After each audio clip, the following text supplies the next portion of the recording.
কুষ্টিয়া দৌলতপুর সীমান্তে বিজিবির অভিযানে ৩৭ লাখ টাকার বেশি মূল্যের মাদক ও চোরাচালান পণ্য উদ্ধার। কুষ্টিয়া দৌলতপুর থেকে আব্দুল আলিম সাচ্চুর প্রতিবেদনে দেখুন বিস্তারিত।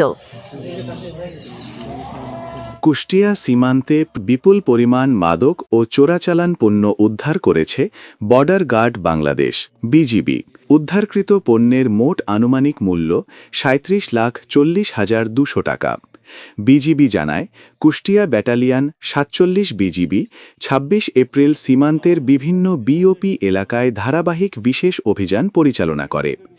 এর অংশ হিসেবে মিরপুর বাসস্ট্যান্ডে আলহাজ এন্টারপ্রাইজ নামের একটি যাত্রীবাহী বাসে তল্লাশি চালিয়ে মালিকবিহীন অবস্থায় ৯,৯৭০ পিস ইয়াবা ট্যাবলেট উদ্ধার করা হয়, যার আনুমানিক মূল্য প্রায় ২৯,৯০,০০০ টাকা।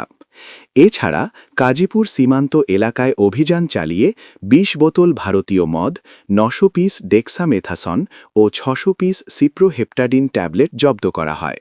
অন্যদিকে প্রাগপুর সীমান্তের গরুরা মাঠ এলাকা থেকে ৪,৬৪০ প্যাকেট ভারতীয় পাতার বিড়ি উদ্ধার করা হয়।